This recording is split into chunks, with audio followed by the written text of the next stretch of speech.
जी अस्सलाम वालेकुम। आप देख रहे हैं मेरा यूट्यूब चैनल SK क्रिकेट में। आपका अपना सलमान। उम्मीद करता हूँ आप सब खैरियत से होंगे, खुश भी होंगे, अपने आसपास के लोगों का ख्याल भी रख रहे होंगे। जैसा कि आपको पता है, टॉप और लेटेस्ट किस्म की खबरें लेके हम आपकी खिदमत में हाजिर होते हैं। बात करने जा रहे हैं वहाब रियाज साहब के रात गए जो प्रेस कॉन्फ्रेंस की गई है उसके ऊपर डिटेल से नज़र डालते हैं और फिर सलमान भट्ट के हवाले से बुरी खबर निकल के सामने आ रही है उसके ऊपर अपडेट करते हैं आपको और बात करते हैं फिर आगे जाके असद शफीक के बारे में। असद शफीक को बड़ा रोल मिलने जा रहा है PCB में, उसके ऊपर आपको अपडेट करते हैं और फिर बात करते हैं नसीम शाह के बारे में। बहुत ही बुरी खबर निकल के सामने आ रही है, वो भी आप तक पहुंचाते हैं। अगर आप मेरे चैनल पे नए हैं और पहली दफ़ा आए हैं तो जल्दी से जल्दी चैनल को सब्सक्राइब कर लें और बेल आइकन को ज़रूर दबाएं ताकि मेरे लेटेस्ट वीडियो आप तक पहुंचती रहे। सबसे पहले आते हैं रात गए जब मैं अपना वीडियो क्लोज करके मैं साइट पे जा चुका था तो तब मुझे एकदम से नोटिफिकेशन आता है कि पाकिस्तान के जो करंट चीफ सेलेक्टर हैं वो लाइव आए हुए हैं PCB के ऑफिशियल पेजेस पे। जब मैंने उनकी प्रेस कॉन्फ्रेंस सुनी तो सुन के काफ़ी ज़्यादा हैरानगी इस बात की हुई कि अगर आप 2 दिन पहले, और ख़ास तौर पे मैं ये बात करना चाहूँगा, अगर आप प्रेशर मैनेज नहीं कर सकते तो फिर इतने बड़ी पोस्ट पे बैठने का मेरा नहीं ख्याल कि कोई जवाज़ बनता है। ये मेरा ख्याल हो सकता है, शायद वो अपने बारे में और काफ़ी ज़्यादा अच्छे तरीके से वो पंजाब के मिनिस्टर अभी करंटली जिस तरह सर्व कर रहे हैं और साथ में अभी जो पाकिस्तान के करंट चीफ सेलेक्टर हैं तो इस हवाले से इतनी बड़ी पोस्ट पे तो बैठे हुए हैं। लेकिन अगर आप मीडिया का प्रेशर या फिर आप कोई बैरूनी कोई इस तरह की बातें अगर नहीं बर्दाश्त कर सकते तो फिर मुश्किल है कि इस तरह की पोस्ट पे आपको मुझे लगता है जहाँ तक कि बहुत मुश्किल हो जाएगा आपको आगे जाके। ये मेरी अपनी राय हो सकती है, होपफुली आप सब मेरी इस बात से ना सेटिस्फाई हों या ना आप इस बात से मेरे कोई जैसे कहेंगे ना साथ दें मेरा, तो वो भी बड़ा मैं ये देख के हैरान हुआ कि जब ये हमारे 2 दिन पहले मैंने ही अपने इस चैनल के थ्रू आपको बताया था, जो मैंने अपनी वीडियो कल की रिकॉर्ड की थी, मैंने उसमें भी आपको बताया था कि आपके करंटली जो आपके 3 कंसल्टेंट सिलेक्शन के वो अनाउंस कर दी गई हैं जिनमें सलमान भट्ट थे, साथ में आपके वो राव इफ्तिखार अंजुम साहब हैं और साथ में कामरान अकमल है। तो ये आपके चीफ सेलेक्टर के कंसल्टेंट थे जो कि इनको सिलेक्शन कमेटी में मदद कर सकते हैं कि उनके क्या फ़ैसले हैं। फ़ैसले इन्होंने करने हैं लेकिन वो इनसे कंसल्टेंसी ले सकते हैं कि क्या हम इन लड़कों के ऊपर इन्वेस्ट करें, हम इनके ऊपर क्या, हमने कौन से लड़के हमें चाहिए दौरे के लिए, वहाँ की कंडीशंस के बारे में जानते हों। तो उन्होंने कंसल्ट करने के लिए 3 नाम अनाउंस किए थे। लेकिन अभी कल रात गए फिर ये प्रेस कॉन्फ्रेंस होती है, वहाब रियाज साहब आके बैठते हैं और वहाब रियाज साहब आके बैठ के ये बातें करते हैं कि काफ़ी ज़्यादा प्रेशर था और मुझे, वो कहते हैं कि मुझे प्रेशर ऊपर से कोई नहीं है, उधर से ज़का अशरफ साहब या चेयरमैन की तरफ से तो कोई प्रेशर नहीं है। लेकिन दूसरी तरफ अगर देखें तो वो कहते हैं कि प्रेशर जो मीडिया पर चल रहा है मुझे इस वजह से थोड़ा सा हुआ, मैंने ये सोचा दोबारा से कि मुझे अपना डिसीजन को रिवर्ट करना चाहिए। तो उन्होंने सलमान भट्ट को सिलेक्शन कमेटी की कंसल्टेंसी से हटा दिया, जो कि मैं देख के शॉक्ड हुआ था कि ठीक है, एक आदमी है जो कि 2-3 साल से आपका नीचे लेवल पे काम कर रहा है, ग्रास रूट लेवल पे काम कर रहा है और काफ़ी अच्छे तरीके से चल रहा है। उधर से अगर हम देखें तो इनके ऊपर जो इल्ज़ामात थे, इसके अलावा जो आपके मोहम्मद आमिर थे उनके ऊपर भी इल्ज़ामात रहे हैं और कामरान अकमल के ऊपर भी ये इल्ज़ामात रह चुके हैं उनके जो अब क्रिकेटिंग कैरियर में। तो यानी कि हर कोई ऐसा प्लेयर, ऐसा कोई ना कोई है जिसके ऊपर ये जो ये 3 हैं उसमें से कोई ना कोई ऐसा है तो सही ना। दो बंदे तो ख़ास तौर पर राव इफ्तिखार अंजुम साहब तो अपना कैरियर, उनके कैरियर में हमने ऐसी कोई बात नहीं सुनी थी, लेकिन जो बाकी ये 2 थे इनके ऊपर इल्ज़ामात रह चुके हैं। तो वो इल्ज़ामात को धोने के लिए शायद वहाब रियाज साहब मीडिया पे प्रेशर नहीं कर सके, क्योंकि आपको पता है कल एक बड़ी शख्सियत ने ट्वीट भी की थी कि उन्होंने काफ़ी ज़्यादा जर्नलिस्ट को, फिर उसके अलावा प्राइम मिनिस्टर तक को, फिर उसके अलावा जो आपके सियासी पार्टी के रहनुमा हैं उनको तक टैग करके उन्होंने लिखा है कि ये देख लें कि इनको इतने पैसे मिल रहे हैं, इनको इतने पैसे मिल रहे हैं और ये कौन से लोग आप लेके आए हैं जो कि अपने दौर के डिफ़ॉल्टर रह चुके हैं। तो यानी कि इस तरह के वर्ड यूज़ करके फिर उनको टैग करके बड़े बड़े सियासी जो कि ये सारे तैनातियाँ करता है, उन सियासी जो कायदीन हैं उनको बता रहे हैं कि ये सारा चल रहा है PCB में।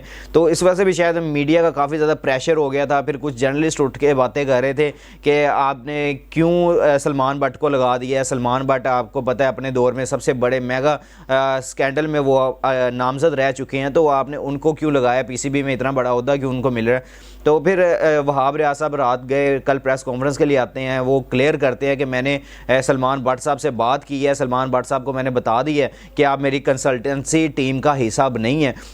हमने उनको काफ़ी अच्छे तरीके से गाइड किया और हमने उनसे माजरत की है। ये वहाब रियाज साहब के काफ़ी ज़्यादा मैं कहूँगा कि शॉकिंग रिमार्क से सलमान भट्ट साहब के वाले से। और मैं समझता हूँ कि जो आपके पुराने सेटअप में जिस तरह सब लोग ये रह चुके हैं, अगर उनके जैसे मोहम्मद आमिर आते हैं, सारे सज़ा पूरी करके आते हैं, अगर सज़ा मिल चुकी है तो फिर मुझे नहीं लगता कि बार बार इसी बात को उठा के बात करनी चाहिए। कुछ जर्नलिस्ट भाई भी ऐसे हैं जो इस तरह की बातें करते हैं। कुछ आपको पता है कि हमारी आवाम भी बर्दाश्त नहीं करती कि इसने इस तरह किया हुआ है, लेकिन अगर उसने सारी सज़ा काट ली है। हालांकि सलमान भट्ट साहब PSL भी खेल चुके हैं, लाहौर कलंदर का हिस्सा रह चुके हैं, फिर उसके बाद मोहम्मद आमिर है वो पाकिस्तान खेल जाते हैं और कामरान अकमल भी पाकिस्तान खेलते हैं। लेकिन अभी और भी ऐसे नाम हैं जो कि काफ़ी ज़्यादा सर्व कर चुके हैं, अभी भी पाकिस्तान के साथ जुड़े हुए हैं, जिन्होंने माजी में पाकिस्तान को दागदार किया था। लेकिन अब उनके ऊपर बात अब करना फजूल है, क्योंकि ठीक है ये गलत बात ज़रूर थी। मैं ये नहीं बैठ के डिफेंड कर रहा हूँ उनको कि आप लोग ये समझे कि मैं उनके हक़ में बात कर रहा हूँ। मैं उनके ख़िलाफ़ भी बात कर रहा हूँ कि अगर उन्होंने ये किया तो उनको उनकी सज़ा मिल चुकी है। सज़ा मिलने के बाद अब वो दोबारा से अगर PCB में आगे काम करते हैं तो क्या उनका क्रिकेटिंग माइंड इतना है कि वो पाकिस्तान को सर्व कर सकते हैं। तो इस वजह से भी वहाब रियाज साहब ने कहा था कि मैं उनको लेके आया था सलमान भट्ट साहब को, तो लेकिन मैंने उनको हटा दिया सिर्फ इस वजह से कि मुझे मीडिया का काफ़ी ज़्यादा प्रेशर था। फिर मुझे अच्छा नहीं लग रहा था कि लोग उठ के बातें कर रहे हैं कि मेरी दोस्ती आ रही है या कोई ऐसी फ्रेंडशिप है कि जिसकी वजह से मैंने इनको अपना हायरिंग की है। तो ये थोड़ी सी जो मैं कहूँगा कि काफ़ी ज़्यादा मेरे लिए डिसअपॉइंटमेंट न्यूज़ थी कि सलमान भट्ट साहब को भी हटा दिया गया। फिर उसके अलावा वहाब रियाज साहब के लिए भी बड़ी मुश्किलात हैं। लोग बार बार उनसे सवाल, जर्नलिस्ट बैठे सवाल कर रहे हैं उनसे कि अगर आप भी स्टेप डाउन कर गए इस वजह से कि आपके ऊपर प्रेशर काफ़ी ज़्यादा होगा, आपने कोई इस तरह के डिसीजन ले रहे हैं, तो आप माजी की तरह लोग अपने डिसीजन करते रहते थे, उनको परवाह नहीं होती थी कि लोग जो मर्ज़ी बोलें, नीचे मीडिया जो मर्ज़ी बोले, वो अपने फ़ैसले करते थे। तो आपने मीडिया का प्रेशर हैंडल नहीं किया और आके सलमान भट्ट साहब को हटा दिया। तो ये भी उन्होंने कहा कि नहीं, मुझे मीडिया का इतना ज़्यादा प्रेशर नहीं है, लेकिन मैं चाहता हूँ कि हमारी इस तरह की कोई बातें ना निकलें कि जिस पर लगे कि हमारी कोई दोस्ती यारी थी या इस वजह से कोई ऐसी बात थी। इस वजह से मैंने सलमान भट्ट साहब से बात की और मैंने उनको हटा दिया अपनी कंसल्टेंसी से। तो ये मेजर न्यूज़ थी, आप तक पहुंचानी ज़रूरी थी। अब उनका रिप्लेसमेंट कौन है, अब उसके ऊपर बात कर लेते हैं। अब उनके रिप्लेसमेंट के तौर पे असद शफीक है। असद शफीक मुझे जहां तक लगता है कि अभी उनके अंदर काफ़ी ज़्यादा क्रिकेट बाकी थी। उनको मुसलसल नज़रअंदाज करने के बाद अब उनको PCB ने सोचा है कि आप अपनी, मेरा ख्याल है वो तंग आ गए, अब उनको मेरा ख्याल है आप रिटायरमेंट करेंगे, अपने आप को रिटायरमेंट का अनाउंसमेंट करेंगे और PCB में आके जॉब करेंगे और अच्छी किसी सीट पे बैठ के एंजॉय करेंगे। तो मुझे नहीं लगता कि असद शफीक को कोई ऐसे इतनी जल्दी ऑफ़र मान लेनी चाहिए थी कि उन्होंने जो वहाब रियाज के साथ बात की है। वहाब रियाज साहब कल कह रहे थे कि उनकी जनवरी से हायरिंग हो गई है, तो हमारी उनके साथ सारे मामला तय हो गए, तो वो मेरे कंसल्टेंट के तौर पर काम करेंगे। तो मुझे जहाँ तक लगता है कि अभी तक ये जो सिनेरियो नज़र आ रहा है कि मुझे नहीं लगता था कि असद शफीक को अभी इतनी जल्दी अपने आप को स्टेप डाउन करके और अपनी होप छोड़ देनी चाहिए थी। कुछ ऐसे लोग भी हैं जो अभी तक ट्राई में बैठे हुए हैं, खेलते जाते हैं, डोमेस्टिक भी खेल रहे हैं, मैं नाम नहीं लूँगा, लेकिन बहुत ज़्यादा डिसअपॉइंटमेंट भी हुई कल जब वहाब रियाज साहब ने उनके बारे में गलत बोला कि मैं उनसे जाके बात करूंगा कि फिर देखेंगे मिलेंगे कि नहीं मिलेंगे। तो यानी कि वो आपके अब वो जो पर्सनल अगर कोई इशू है तो आप उनको यहाँ पे ना लेके आएँ। आप इतनी बड़ी सीट पे बैठे हैं, आपने वहाँ बैठ के फ़ैसले करने होते हैं, तो वहाँ बैठ के अगर आप इस तरह की बातें करेंगे तो फिर मुझे नहीं समझ आती कि क्यों लोग इस तरह फिर इस तरह इतने बड़े ओहदों पे इनको बिठा देते हैं अगर इस तरह की बातें ये बैठ के करेंगे तो। इसके अलावा अब थोड़े से आ जाते हैं हम नसीम शाह की तरफ। उनके ऊपर बुरी खबर निकल के सामने आ रही है। कल अच्छी खबर थी, मैंने आप तक पहुंचाई थी कि वो अपना रिहैब कंप्लीट कर चुके हैं, उन्होंने अपने आप को फुली फ़िट करार दे दिया।